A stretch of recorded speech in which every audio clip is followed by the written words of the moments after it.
Cette mobilisation est indispensable parce que la situation est catastrophique dans la métropole de Grand Paris. Il y a plus de 12 ans d'attente en moyenne pour avoir un logement. 12 ans d'attente, c'est pour des jeunes couples, pour des gens qui se séparent, pour des familles donc, qui ont besoin de chambres supplémentaires. C'est important pour leur vie et c'est dramatique d'attendre 12 ans parce qu'en fait les enfants ont grandi, ils n'auront jamais connu de chambre supplémentaire. La situation s'aggrave parce qu'il n'y a pas de construction de logements sociaux de manière suffisante.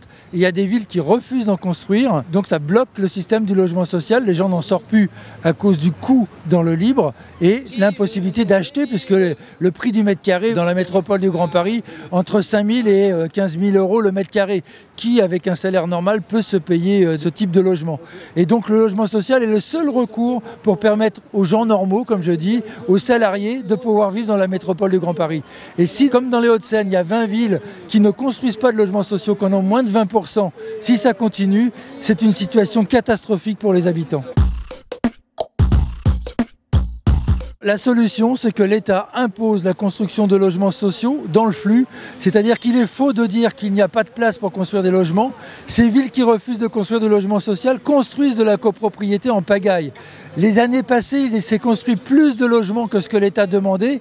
Le seul problème, c'est que ce sont que des copropriétés et pas du logement social. J'attends que le ministre deux choses. Un, qu'il prenne des mesures pour imposer la construction dans le flux de logements sociaux.